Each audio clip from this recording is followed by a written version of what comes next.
Do you think time heals all wounds, or some never close? Are you ready for a shocking truth? I spent a year overseas serving people who never even knew my name, and while I was busy patching up strangers and counting down the days until I could finally come home, my brother was sleeping with my husband. That is not some twisted rumor or exaggerated family drama. That is the reality I walked into when I thought I was finally returning to safety. People always assume betrayal comes from far away, maybe from a stranger who doesn't owe you loyalty, but mine came straight from my own blood and the man who promised to be waiting for me. Coming home should have been a relief. Instead, it felt like stepping into a house where someone had quietly rearranged everything just enough that you know something is wrong, but you can't yet point to the exact item. At first, it was the small things that didn't fit. The joint account I had left carefully balanced showed charges that made no sense. Subscriptions I never used suddenly upgraded. A few $100s missing here, another chunk there. My husband Evan shrugged it off, said he must have forgotten to tell me, and I almost let it slide because I was so tired of being suspicious. But then my neighbor Tasha mentioned, in her casual way, that she had seen my brother's truck parked in my driveway late at night more than a few times while I was away. She thought he had maybe been helping out around the house. Helping out, what a joke. I started digging. You learn overseas that trust without proof can kill you, so I applied the same instinct at home. I pulled statements, combed through cloud backups, checked logins. That's when I saw the messages. Not friendly, thanks for letting me crash here, texts, but the kind that made my skin crawl. Flirty jokes, late-night planning, after she lands, reminders. It was like reading a script of my own humiliation written by two people who had no business being in the same room without me. I confronted Evan first. He tried the usual, lonely, scared, bad decisions, one mistake. He wanted sympathy, and in some twisted way he thought serving overseas meant I should understand why he needed someone close. The words came out of his mouth so easily that I realized he had rehearsed them. My brother Dylan, on the other hand, barely hid his smirk when I pushed him. He had that tone that made it clear he thought this would all eventually blow over because family doesn't cut family off. When I told my parents, I thought maybe, just maybe, they would back me up. Instead, my mother's first words were, "Maya, you can't let this ruin the family." She actually said that, as if I was the one tearing something apart, not the two who decided my absence was an open invitation. My father stayed quiet, but nodded, like the best move was for me to calm down and let things smooth over. Smooth over what? My marriage? My self-respect? The fact that my own brother thought he could share my bed just because I was away serving the country? That night, I sat at the kitchen table with every piece of financial paper spread out. The money trail was clear. Dylan had used my joint account with Evan to cover his own messes. Payments for his truck, fees for his side projects, even small daily charges that added up. Evan had enabled it, and my parents had known enough to suspect something. It all made sense when I remembered how Dylan used to say, "Don't worry, Maya will always take care of us. She's the responsible one." Responsible apparently meant easy to exploit. So I did what I learned to do overseas: secure your perimeter. I froze my credit. I closed the secondary card Evan had in his wallet. I reset every password, pulled my name off every automatic payment, and filed for a fraud alert to stop Dylan from pulling another stunt with my information. It wasn't about revenge yet. It was about survival. I couldn't sleep knowing that every paycheck might be slipping out through the cracks they had opened behind my back. The next morning, Dylan got the message loud and clear. His truck payment bounced because I had canceled the automatic coverage I had co-signed years ago. He called me furious, shouting that I had left him stranded. I listened, then said the only line I wanted him to hear: "From now on, you fund your own life." Then I hung up. My hands shook afterward, not from fear but from release. It was the first time I had cut the cord that tied me to his irresponsibility. Of course, the fallout started instantly. My phone lit up with a call from my mother. I almost didn't answer, but I wanted to hear what excuse she would come up with. She didn't disappoint. "Maya, turn the payments back on. Family doesn't do this to each other." She said it like it was gospel. I could almost hear my father breathing in the background, silently agreeing. I let her finish, then said, "Then let's talk about what family did in my house." And before she could respond, I ended the call. That silence after I hung up was heavier than anything I carried overseas. I realized this wasn't just about Evan or Dylan. It was about all of them, about the way they thought my loyalty meant I would accept betrayal if it was wrapped up in the word family. They had no idea that the word meant something different to me now, something sharper. And I was just getting started. When I thought the worst of the shock had settled, I realized it hadn't even begun, because discovering betrayal is one thing, but watching the people who raised you twist themselves into knots to protect the betrayer is another beast entirely. And I wasn't prepared for how much that part would sting. The first night after cutting Dylan off financially, I couldn't sleep, not because I doubted what I'd done, but because I could already hear the chorus of voices telling me I had gone too far, that I was overreacting, that I was breaking the family apart, when all I had done was stop letting them drain me dry. It didn't take long before those voices stopped being imaginary and started coming through my phone. My father texted me early the next morning, saying we needed to discuss this like adults and that I couldn't just act unilaterally, without thinking of the family. I stared at that message for a while, wondering if he had any idea how insulting that was, implying that I was the one who had acted recklessly, while the two people who had made the decision to betray me were apparently exempt from being labeled immature or selfish. My mother followed soon after with her own variation, telling me that Dylan was just young and lost, and that Evan had been lonely without me. The excuses rolled in faster than apologies ever would, and it made me realize that my parents were not going to stand on my side no matter what evidence I laid out, because they had already decided that preserving the family's image mattered more than preserving my dignity. That was when I decided the confrontation couldn't stay in fragments, with me firing off half-statements over the phone while they clung to excuses. I wanted everything out in the open, in the same room, with no chance to backtrack later. I gathered what I had, bank transfers clearly showing Dylan covering his side projects with money from my joint account, screenshots of the cloud backups where Evan and Dylan coordinated their late-night meetings, and even a message from Tasha where she listed the nights she saw Dylan's truck in my driveway. I printed them, organized them like case files, and put them in a folder. If they wanted to talk about family, then we would talk about family like it was a courtroom, because at this point, it practically was. When the day came, I invited everyone to my house, Evan, my parents, and Dylan. I let them know that Ms. Patel, the attorney I'd consulted, was on call and fully aware of everything, though she didn't need to sit in unless I requested her. I wanted them to know I wasn't bluffing, that every step I took was deliberate and backed by someone who understood the law better than I did. They all arrived looking uncomfortable, and for a moment I almost felt sorry for how uneasy they looked, but then I remembered what they had taken from me, and the pity drained out as quickly as it came. I didn't yell, I didn't cry, I didn't make speeches about honor or betrayal, because I knew they would use any emotional display against me. Instead, I opened the folder, pulled out the first set of bank statements, and began to read, date by date, payment by payment, line by line. I laid out the totals like an accountant, showing exactly how Dylan had drained money that wasn't his, and how Evan had let him. When Dylan tried to cut in with his usual smirk, saying it had only happened once, I flipped to the next page where the timestamps lined up across 3 separate months. I watched the color drain from his face when he realized I had receipts for every lie. Evan, for his part, broke down into tears halfway through, claiming he had felt abandoned and that Dylan had simply been there when he needed company. It was almost comical, because I had expected rage or denial, but what I got instead was a performance of helplessness, the kind meant to make me feel guilty for leaving in the first place, as if serving my country was a selfish act that forced his hand.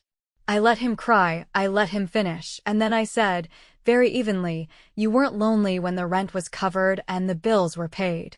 You were only lonely when accountability showed up. My parents sat in stunned silence at first, though eventually my mother spoke, and her words were as predictable as I had feared. She said we needed to put this behind us, that family makes mistakes and we should forgive, and that dragging it out like this was only hurting everyone. My father nodded, like the silent judge he often played when my mother spoke. They wanted this to be reduced to a bad memory we could quietly cover, but I wasn't willing to hand them that gift. That was the moment I made my first public strike. I pulled out the final set of documents, not just the evidence, but the actual small claims suit I had filed against Dylan for the unauthorized transfers. The knock on the door came right on cue, and a process server stepped in to hand Dylan the papers in front of everyone. The look on his face was worth every sleepless night, because for once he wasn't the golden son being shielded by excuses, he was the defendant, and the law didn't care that he was my brother. The room erupted after that. My father shouted that I was humiliating the family, my mother begged me to retract it, Evan tried to tell me it was too much, and Dylan sputtered about how I would regret this. I didn't raise my voice once. I simply said, "This is step one. I am done being your safety net." And then I closed the folder because there was nothing left to argue. Later that evening, after everyone had stormed out in various states of anger and disbelief, Evan sent me a text that almost made me laugh. "Please don't do this. Meet me tomorrow. I can fix it." He seemed to think a private meeting would undo the paper trail I had just laid down in front of witnesses. I replied with one line, "Meet me at counseling." And when he showed up the next day, expecting a therapist ready to help him beg for forgiveness, what he found instead was Ms. Patel waiting with divorce papers and a calm explanation of what was coming next. That was when I knew the war had only just begun, and they had no idea how prepared I was to see it through. After the confrontation with my parents and the formal delivery of the small claims papers to Dylan, I realized that the battle had only just begun. Because exposing the wrongdoing in the room did not automatically restore my life or undo the months of deception that had been carried out under the guise of family loyalty, and I knew that the next phase had to be executed with precision, strategy, and an understanding that every step I took would define not only the outcome, but also how far my boundaries were respected from that point forward. The very first thing I did was consult with Ms. Patel to assess the legal options available to me beyond financial recovery, because I understood that while money could be tracked, stopped, or reclaimed, the emotional and logistical chaos left by Dylan and Evan's actions required a more structured approach that would prevent further manipulation and ensure that I retained control over my own space, finances, and future. The divorce was the next logical step, and I approached it not with anger or vengeance, but with meticulous documentation, careful planning, and a focus on outcomes rather than theatrics, because the goal was clear: to untangle my life from those who had taken advantage of my absence, and to reclaim a sense of security that had been systematically eroded while I was overseas. I filed for a fault-based divorce that addressed the infidelity in a manner that would legally support the division of assets, protect my credit, and ensure that any shared obligations were reassigned fairly. Because I understood that leaving matters ambiguous would have only given Evan and Dylan another opportunity to exploit loopholes or delay accountability. In preparing the documents, I included copies of the financial statements, the messages proving coordinated deceit, and notes from Tasha and other witnesses that confirmed the repeated breaches of trust, making the record airtight and leaving no room for casual denial. Once the paperwork was ready, I executed the next move with careful timing and precision. I arranged for Evan to be officially removed from my health insurance plan, a step that was not punitive but necessary to prevent any future misuse or misrepresentation. Because I had learned that those who manipulate trust rarely stop at emotional betrayal and often extend into practical exploitation when unchecked. Simultaneously, I lawfully changed the locks on the house, giving him a window to collect his belongings under supervision, but making it clear that control of my personal space had returned entirely to me. Because reclaiming physical boundaries was as important as reclaiming financial and emotional ones, and I was determined to ensure that my safety and autonomy were unquestionable.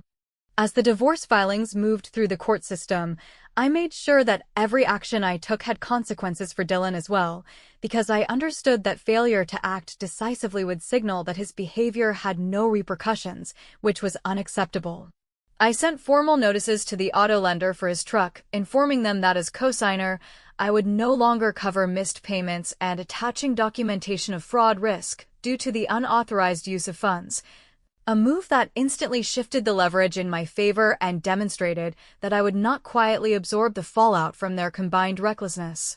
The impact was immediate, and Dylan was forced to face the practical implications of his actions, which included stalled projects, mounting pressure, and the realization that his attempts to minimize responsibility would no longer be tolerated.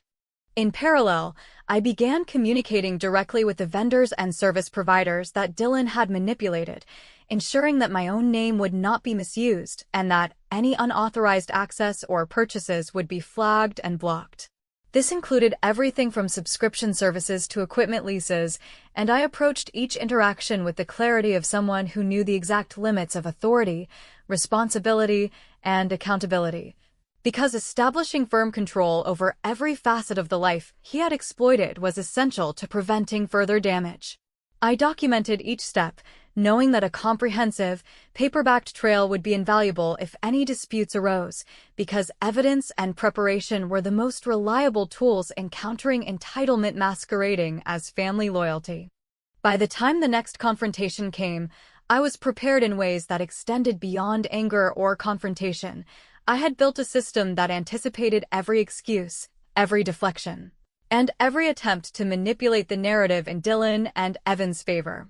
I held the documents in hand, the divorce filings in place, the vendor notices sent, and the locks changed, and I watched as my parents arrived at my home expecting another conversation, only to find that the measures were already implemented and irreversible. Their protests were met with calm explanations, each point grounded in fact, legal precedent, and the simple truth that boundaries had been violated and would no longer be ignored, and I realized that the power had shifted entirely, not through rage, but through preparation, foresight, and the deliberate execution of each step in a controlled sequence. By the end of that day, the room was quiet in a different way than it had been during the initial confrontation. There was no shouting, no emotional manipulation, no pleading for forgiveness. There was recognition, forced acknowledgement, and the uncomfortable understanding that the rules had changed and that my autonomy was no longer negotiable. The moment was not about triumph in a theatrical sense, but about establishing authority over the aspects of my life that had been compromised, creating a clear message that any further attempts to exploit, deceive, or manipulate would be met with consistent, documented, and irrevocable consequences. It was a turning point that redefined the boundaries of what family meant in practical terms, and it set the stage for the subsequent moves that would further secure my life, resources, and peace of mind. Because I understood now that justice was not about revenge, but about reclaiming what was mine and ensuring that those who violated trust could not repeat their actions without accountability. The moment I realized that financial and legal measures alone would not be enough to reclaim my life came gradually. But it became unmistakably clear when I discovered that Dylan had been leveraging my military discount and other privileges I had earned and maintained over the years to fund side projects and equipment for ventures that had nothing to do with me. And it struck me that even when the obvious lines of trust were severed, there were still avenues through which he could continue to drag my name into situations I had neither consented to nor benefited from, and I understood that stopping this required a combination of strategic action and precise documentation that left no room for him to manipulate outcomes. I began by contacting every vendor and service provider where my name or accounts had been used to facilitate his purchases, presenting evidence of unauthorized use and requesting that all accounts be locked to any transactions initiated by him. Because I knew that simply hoping he would stop was not sufficient, and allowing him to continue would undermine all the progress I had made in regaining control over my life, finances, and personal boundaries. Each interaction required careful articulation, because any slip could give the impression that I was overreacting or acting out of spite rather than defending what was rightfully mine. And I was determined to maintain the posture of authority and credibility so that my actions could not be questioned or minimized by those who had already shown they were willing to lie and manipulate to serve their own interests. In addition to securing the accounts, I turned my attention to the physical assets Dylan had acquired using resources that were linked to my credit or my name, including leased equipment, rented tools, and inventory for resale. I meticulously reviewed contracts to identify clauses that would allow me to reclaim ownership or enforce repossession in cases of default or misuse. And I coordinated with the leasing companies to ensure that any attempt to claim negligence on my part would be preemptively addressed through documentation of prior warnings and explicit proof of his unauthorized use. Each communication, each notice, each legal precaution was carefully crafted to minimize ambiguity and to ensure that he would fully understand that any further attempts to manipulate my resources would be met with immediate and unavoidable consequences. As these measures began to take effect, I also considered the social consequences and reputational leverage that Dylan and Evan had used in the past to normalize their behavior, and I realized that part of regaining control meant setting clear, enforceable standards for accountability that could not be bypassed by appeals to family loyalty, charm, or superficial remorse.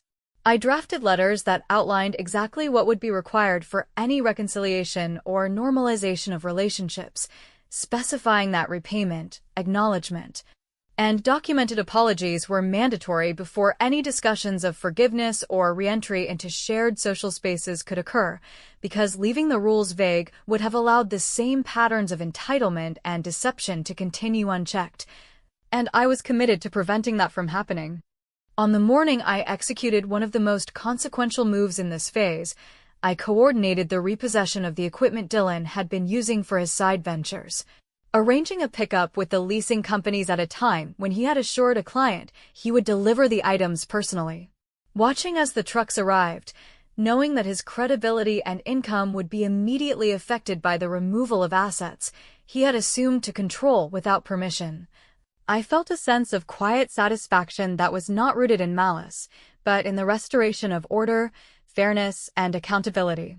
Every call, every notice, and every retrieval was carefully documented, not as a threat but as proof that I had acted within the bounds of law and reason, and that the consequences of exploiting trust were unavoidable when the rules were clear and enforced consistently.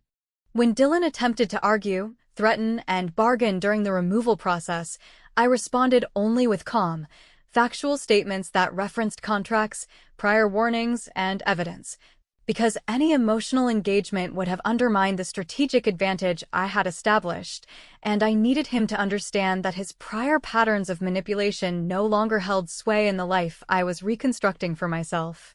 My parents attempted to intervene, framing the removal as harsh or excessive, but I reminded them, without raising my voice, that the actions I had taken were a direct response to repeated violations of trust and agreements, and that any framing of the events as punitive rather than corrective ignored the months of deception, financial misuse, and personal betrayal that had necessitated these measures.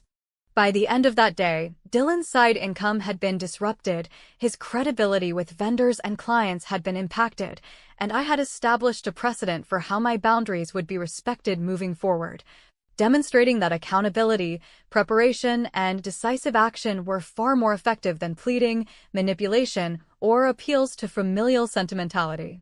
The house, once a place where my absence had been exploited, had become a controlled space in which I could operate without interference, and the clarity of rules, documentation, and enforced consequences had transformed my environment into one that reflected respect for my authority and autonomy, leaving those who had attempted to exploit me to adjust to new boundaries rather than expect indulgence or silent compliance. That evening, as my parents arrived unannounced, hoping to confront me with pleas or arguments designed to elicit guilt, they found only a simple note posted on the door stating that any discussions regarding family matters would be conducted by appointment and that accountability was non-negotiable. Their expressions reflected disbelief, frustration, and a dawning understanding that the dynamics they had once relied upon to maintain appearances were no longer effective, and for the first time, I felt the weight of control fully in my hands. Knowing that the structures I had implemented would hold firm even if I chose to step back, because the rules were now grounded in enforceable reality rather than emotional appeal or manipulation. In that moment, I realized that reclaiming control over the practical aspects of my life, the financial, the physical, and the reputational, was not the end, but the foundation for the final phase of restoring my sense of identity, self-respect, and long-term autonomy, and I prepared to take the next steps with the same strategic clarity and deliberate execution that had guided every move thus far. After months of carefully dismantling the network of deceit, financial abuse, and emotional manipulation that Dylan and Evan had built while I was serving overseas, I realized that the final and most critical step in reclaiming my life was to define, on my own terms, what family meant and to establish boundaries that could never again be blurred by loyalty, excuses, or shared history. Because the betrayal had not only taken tangible resources from me, but had eroded my trust and challenged my identity in ways that demanded more than reactive measures, requiring instead a deliberate construction of control over my environment, my assets, and my emotional landscape. I began by selling the house I had once shared with Evan, not as an act of spite, but as a strategic reclamation of independence. Because retaining that space would have kept me tethered to the past and to the very people whose actions had caused years of disruption, whereas converting the property into liquid assets gave me the freedom to design a life according to my priorities rather than their whims. With the proceeds, I carefully set aside a portion to create a local scholarship for women veterans who were rebuilding their lives after familial or systemic upheaval, because I understood that the empowerment of others in similar circumstances would not only serve as a constructive outlet for the resources that had been misappropriated, but would also establish a tangible legacy that reflected the values I had fought to preserve in my own life, signaling that accountability, foresight, and principled action can produce outcomes far greater than vengeance or retaliation. I meticulously documented every decision, every transfer of funds, and every legal and financial action taken to ensure that I had a complete record of the steps that led to my current position. Because transparency in my own operations provided both a sense of security and an irrefutable demonstration that I had acted in good faith, with precision, and in accordance with principles that extended beyond personal satisfaction to encompass responsibility and foresight. I arranged a meeting with my parents at a neutral location, a coffee shop where the environment offered no advantages to manipulation, because I knew that the final confrontation had to be structured around accountability and clarity, not emotion or the hope of reconciliation, and I prepared a comprehensive plan titled, What Forgiveness Would Require, which outlined step by step the conditions under which I would even consider engaging in dialogue with Dylan or Evan, including full acknowledgement of wrongdoing, detailed financial restitution, documented apologies, and participation in joint counseling, emphasizing that partial measures, excuses, or appeals to sentimentality would not suffice to restore trust or legitimacy in the concept of family as I understood it. When I slid the plan across the table, the reaction from my parents was immediate and telling. Their faces displayed a mixture of disbelief, frustration, and a dawning recognition that the mechanisms they had relied on to maintain influence through guilt, excuses, and appeals to shared history no longer held any weight, and for the first time they were confronted with the reality that family, in my terms, was contingent upon accountability, transparency, and consistent adherence to agreed-upon standards rather than unearned loyalty or selective memory. Evan attempted to interject with pleas and promises, asserting that remorse alone should suffice, but I allowed him no interruption, explaining calmly and in detail that acknowledgement without restitution was meaningless, that promises without documentation and oversight were insufficient, and that trust could not be rebuilt in the absence of verifiable, concrete actions that addressed both the emotional and material damage caused by their choices. The conversation unfolded over several hours, with my parents and Evan alternating between insistence, argument, and moments of forced reflection, while I maintained a position of authority, providing evidence, referencing the previous months of documented behavior, and insisting on clarity in every commitment they made. Because I understood that the effectiveness of my final move depended not on intimidation or anger, but on establishing unambiguous rules that would govern future interactions and prevent any recurrence of manipulation or abuse. Dylan, for his part, displayed visible discomfort, attempting to deflect responsibility by blaming circumstance, youthful misjudgment, and my absence, but the records, legal documents, and controlled steps I had executed over the preceding months left him with no avenues for rationalization, and every attempt to minimize his behavior was countered with precise documentation that illustrated the impact and scope of his actions, rendering excuses irrelevant in the face of evidence and procedure. At the conclusion of the meeting, after all objections, defenses, and arguments had been presented, I stood up and left the plan on the table, signaling that the decision to engage, comply, or honor the conditions was now entirely in their hands. And I walked away with a sense of completion and empowerment that had been absent since the moment I first discovered the betrayal, because I knew that the final and most critical act of reclaiming my life was not revenge in the traditional sense, but the creation of a framework in which autonomy, accountability, and self-respect were absolute and non-negotiable. The following week, I received a text from my mother containing a photograph of the plan with the simple statement, "We are ready to start at step 1. I did not respond immediately, recognizing that the silence itself would measure the seriousness of their intentions and that my engagement would only be warranted once compliance with the outlined steps was verifiable and consistent. And I allowed the moment to sit, reinforcing the principle that accountability, not pleading, was the currency of renewed trust. In that quiet, deliberate pause, I understood that the strategy one had employed, from securing finances and assets to confronting legal obligations and establishing personal boundaries, had achieved its intended purpose. Because the power dynamics had shifted, the rules were clear, and the framework for future interaction was founded on principles that ensured that my dignity, autonomy, and vision for what family should entail were no longer negotiable.